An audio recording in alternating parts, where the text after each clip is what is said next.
Day 8 of Washington Commanders training camp on a day where the sun finally took the day off and it was not blistering hot outside.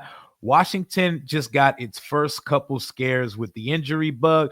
Deebo Samuels comes off the field with an apparent hand injury on the penultimate play of practice, and Brandon Coleman apparently limped off the field, and Andrew Wiley had to hop in for him at some point of today's practice. But let's get to it. Let's talk about it, and let's hope these things are very not serious.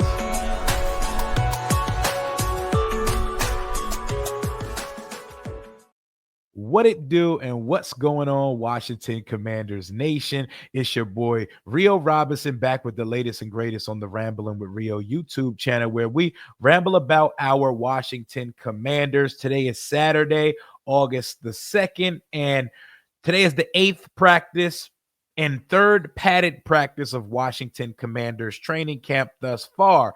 And we had our first couple scares of the training camp portion. We are 6 days away from Washington's preseason opener against the New England Patriots, and we're 4 days away from our padded live joint practice. It's going to be Drake May versus Jaden Daniels up there at the New England Patriots practice facility on Wednesday, August 6th, which is open to the public out there. So there's going to be a lot of Patriots fans there. I'm not sure how they open up the availability to opposing fans, but it should be something interesting. But I'm not going to beat around the bush with this one. We have to start with my guy, friend of the show, friend in real life, my brother, Lake Lewis Jr., says Deebo with an apparent hand injury. He left the field holding his hand and being looked at by the trainers.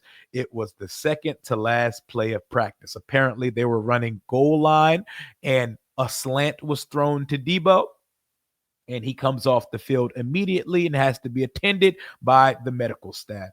Let's hope this is just some sore ass, maybe a jammed finger type situation, and we don't have to worry about a contusion, a bone bruise, a fracture, or anything of the sort. Because if Deebo Samuel cannot give us a run with the starting offense with Jaden Daniels and the current contract stipulations of Terry McLaurin, we have no burn to give to the starting defense. It's finna be Luke McCaffrey, Noah Brown, and Jalen Lane giving the starters burn in practice. And that is not a world I want to live in. My boy Jalen tweeted immediately, yeah, let's get this Terry deal done. I mean, we want that to happen regardless, but shit, they might have an event that have sparked the process to get done faster. Hopefully he's good, though. Hopefully this is just precautionary. On top of that, Ben Standig also tweeted that Brandon Coleman limped off the practice field. No one knows what for or what the severity is, but he was not on the sideline at that point, and Andrew Wiley hopped in for him at left guard. I'm hoping this is just the fat boy thing. You know, sometimes at practice, the big uglies, the fat boys, they just need a little breather. And, you know, Brandon Coleman, that's a big, bad built character right there. So, you know, it could just been a little exhaustion or so. Well, limping means something's a little sore, but fingers crossed, we've avoided 2 actual injuries and there's nothing to see here, but easily, we should see something sometime soon, some type of update of what took place. But it was a good practice overall. The Jaden Daniels to Zach Ertz connection, early, often, and flawless. He's looking for Zach. Zach is always open still. He has turned back the clock. Zach Ertz is on his Benjamin Button shit with the Washington Commanders. Jaden Daniels loves him. They speak so highly of each other, and Zach Ertz don't want to hear nothing about his age, a swan song season, or Ben Sinnott. Speaking of Ben Sinnott, Quan Martin caught an interception. Not sure who threw it, but I'm going to assume it's Jaden if it's ones versus ones. But, well, it's Ben Sinnott, so you don't know which unit it is. Apparently, a pass was thrown high to Jaden Daniels earlier in practice today, and Quan Martin picked it. Another made play. Diving interception, another made play by Quan Martin. Quan Martin and Mikey Sanders still have been making plays all camp so far. I'm looking for a very specific tweet because we got some proof of life at camp today. Remember when I had Lake on the other day and I asked him about the kicker and he just started cackling immediately? Like, yo, I'm glad you mentioned that because we were just talking about how no one speaks on the kicker. He's Lord Voldemort in that bitch. No one speaks his name. Guys, we got proof of life that Matt Gay is our kicker. He has a powerful right leg and he's been hitting shit. Matt Gay is showing off his powerful right leg. Just made a few from 50. We have a kicker. He's at practice. He's kicking. You know, I was concerned for a minute, man. They was walking around his name like a landmine or a prisoner of war. I was concerned for a second. Like, we gave a kicker the highest guarantee a kicker's ever got, and we out here not speaking his name ever. But in the way that I view football, it's a beautiful world when you never have to mention kickers ever in life. But shout out to Matt Gay. Matt Gay's out there handling business. Hot and cold day for Luke McCaffrey. My boy KMB that was out there. Shout out B Moore. He said there was a play where Jaden had to get on him. He was upset a little bit because Luke ran the wrong route and Jaden put the ball somewhere where Luke was not expecting it. But I like to hear leader Jaden. I like to hear alpha dog Jaden Daniels because there was an incident where allegedly Ja'Cory Brooks jumped off sides or the false started before play, and Jaden Daniels had to put him out the huddle the other day. We can't have that. And they talked about setting a standard. So Austin Eckler told the story. He said Jaden kicked a teammate out of the huddle at practice on Thursday after he committed a false start. Get out. We can't be doing that, Jaden said, per Eckler. That's leadership we wouldn't have seen last year. He's holding the standard, letting everyone know this is how we play. If you're not playing at this level, you can't be on the field. That's awesome to see in a quarterback. Daniel said he understands that's now part of his job. I'm the one that has to uphold the standard. If guys are false starting, it's next guy up. I hold myself accountable. If I mess up, I look to Zach Ertz and guys like that to hold me accountable. And there you go. Another Zach Ertz mention. The bromance between Jaden Daniels and Zach Ertz must be studied. That's his guy. That's his ace. That's his security blanket. We talk about the dependability of having a dynamic tight end for a young quarterback. I didn't think we would be getting this out of old man Zach Ertz, but we prayed for times like this over here. And I love how Dan Quinn spoke on the maturity process of Jaden Daniels. And as a rookie, you got to earn the respect of the locker room. You can't just come in trying to dictate and run shit in year one. You got to earn that. And being such an introverted, smooth, cool, calm, collective guy that Jaden is, you definitely it's a process. It's a maturation process, and it's a familiarity thing. They know what he's made of now. His teammates be willing to ride or die for him. I love to hear our tree branch built quarterback out here laying down the law in practice. And my favorite words out of that whole stanza was Washington has a standard now. You know how long I've waited for Washington to have a standard of excellence, the commander tag. That shit all means something to me. Per my guy Josh Taylor, Luke brought in a nice fade over Amos. Love to hear that. A good play from Luke. Sainra still blitzed, and Daniel still put a touch throw up. Everybody that I've seen has mentioned Jaden's accuracy today. His touch, even on plays that weren't made by the receivers, the ball was put exactly where it needed to be. Kane Madrano, I read somewhere that, earlier here, Kane Madrano and Tyler Owens were getting reps rotating at linebacker with the ones. Madrano's blowing up a play. He's tipping passes. We got a Michael Gallup sighting at training camp today. Gallup had a nice deep catch up the sideline from Marcus Mariota. Probably one of the first times we've heard from Michael Gallup. We're wondering who's going to be taking that sixth and final receiver spot for the Washington Commanders in 2025. Is it going to be a young UDFA who could be a long shot like Ja'Cory Brooks? Or are they going to go with one of the KG veterans like KJ Osborne, Chris Moore, or the recently retired Michael Gallup, who we thought had a leg up in the process because he's played for Dan Quinn for Dallas in the past? But it's nice to hear Gallup's names being called. Training camp's going to be taken up a notch when we do joint practice with the Patriots, a team that doesn't know what you're trying to do, another team looking to build towards what you did last year, a lot of moving parts, and seeing a fresh new offense and defense and getting out there in some game type atmosphere situationals in practice. I cannot wait to see that, and I cannot wait to see Washington's preseason opener at Gillette Stadium versus the New England Patriots next week.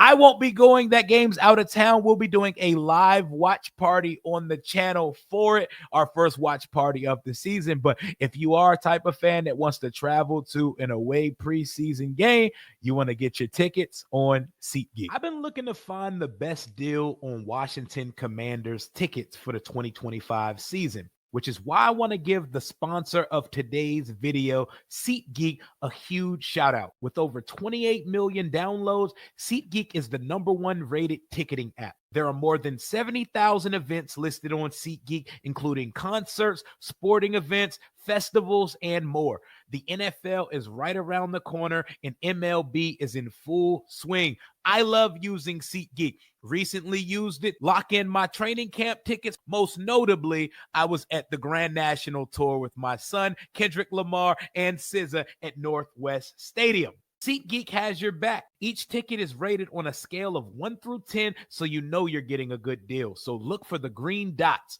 Green means good, red means bad, plus every ticket is backed by their buyer guarantee. And you know I had to come through for y'all using promo code RIO for $20 off tickets at SeatGeek. That's $20 off your first purchase with promo code RIO. RIO. Make sure you click the link in the description to download the app and have the code automatically added to your account so you can use it later. Thank you again, SeatGeek, for sponsoring this video. Absolutely. Make sure y'all hit up SeatGeek using promo code RIO for any of your ticketing needs for the 2025 Washington Commanders season. But Dan Quinn was at the podium early.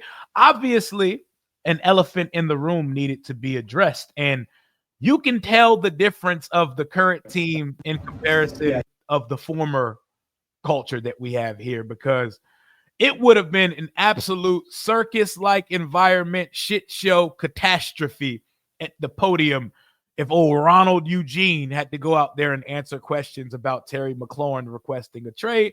But everything was smooth.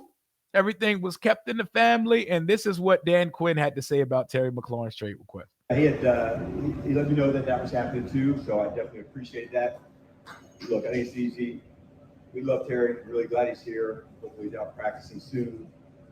And we also understand there's a business side of this things that Adam and his side and Terry and his reps are working it through. So I'm just kind of, stay in that space. We recognize both are happening, but like I said, I'm really glad he's here. I love coaching him, and but the business side, that's kind of where it's at. And it's not somebody asking is a distraction. It is not. The players today, they're more aware of contracts and things maybe than they used to be, and they recognize that business part happens as well. So for the team, we're just rocking and going and throwing some great practices for Terry, and the trade request, and that's part of normal business that it's happening around the NFL. It's normal. We understand it. And we just throw our very best practices out of our field. Well, you kind of ruined my second question. That's what I tried to do. But I'll stick with some of it anyway. But see how that is audible, John. I see you adjust, man. Do you address? Some got them. It's never happened to you guys. It's early. Do you address it with the players though? And do you ever worry that this becomes something bigger that you have to do? No need.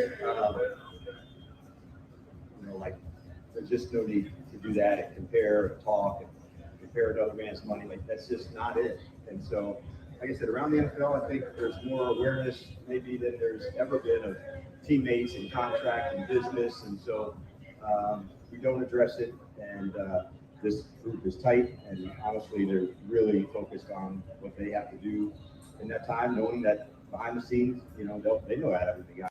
Just another clear sign of evidence of why players love Dan Quinn so much. He understands the human, the business, the player, the person aspect of professional athletes and coaches and everything.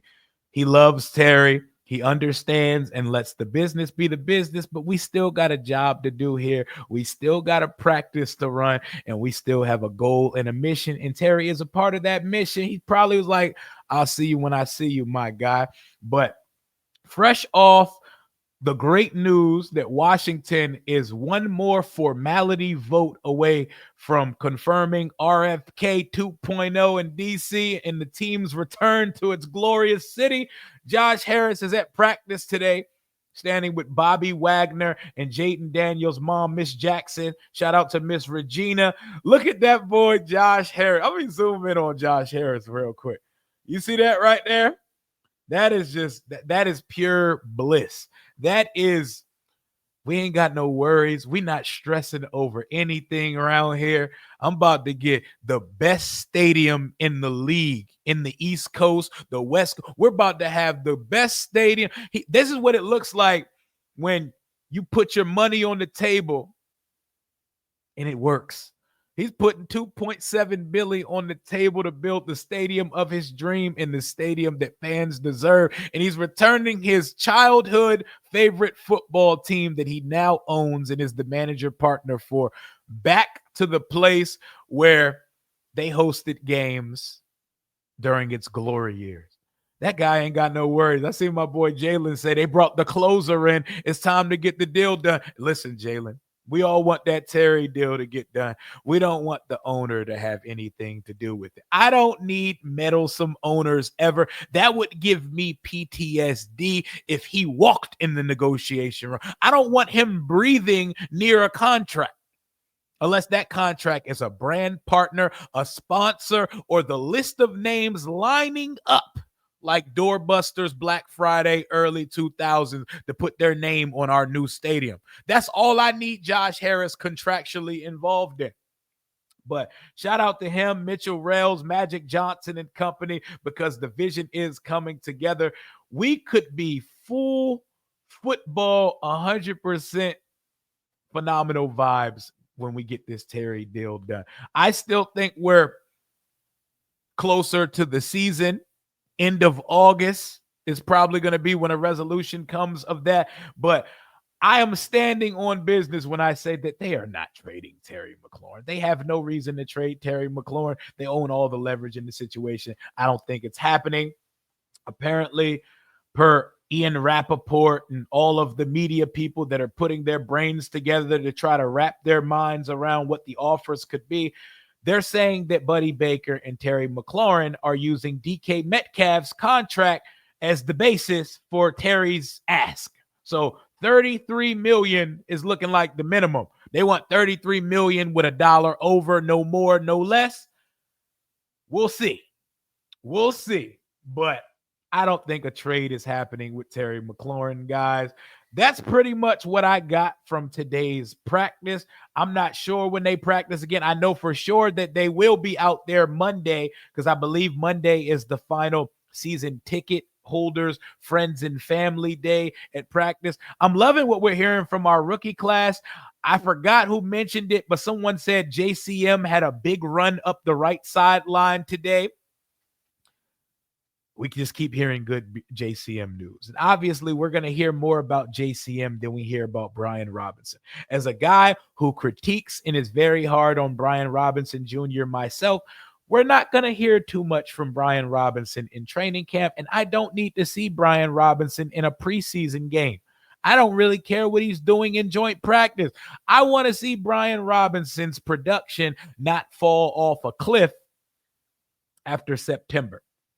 They told me about the cliff, where Cliff Kingsbury just forgets how to call offense when a season reaches near its conclusion. I want to see Brian Robinson not go off a cliff after we get to around my birthday, around the Bears game. Because Brian Robinson in September is a different type of demon, and then we start getting riddled by injuries, and the production starts to drastically regress throughout the rest of the season. But that's about it for today's practice. Harris is all smiles, hands on his hips, shades on. He's happy about the stadium decision. He's happy about what he sees from his team. JD5 sharp for most of the day. Him and Zach Ertz connection has been strong. But most importantly today, Brandon Coleman and Deebo Samuels. One limped off and one had to go get his hand checked. We will be waiting for any update that we get regarding Deebo Samuel and Brandon Coleman. I'm not going to call them injuries yet. They reminds me of playing football growing up. Are you hurt or are you injured? When we know which one it is, I will be back on the channel to update y'all. That is all I got from right now. Enjoy your Saturday afternoons. If there's a day you want to go outside, get in the sun, and get some steps in, it is today. It is today because the sun is finally not nasty. It's finally not disgusting feeling outside. It's been nasty at camp, in real life, everywhere. Oh, nope. I got one more update. For y'all before we go. It looks like Terry heard the Commanders Kings the other day. He has finally put on a new outfit on his post-practice strut around the field with Buddy Baker. Terry McLaurin is finally wearing something different. Terry saying hi to Jaden's mom, Regina, and owner Josh Harris at practice today. No longer with the white shirt get up. He got the all black on today. The perfect day to wear all black because, like I just said, the sun is not blistering anymore. But that's all I got for right now. Make sure y'all buy tickets to Commanders Kings Live. We are flying through those tickets. $45 a ticket. August 24th at Crystal City Sports Pub from 5 to 9. Pull up on the guys. First ever live show and first of many. Let's build a good rapport with a venue so we can have watch parties here during the season. That is all I got for right now. Hail to the Washington Commanders. Hashtag let's get the Terry deal done soon.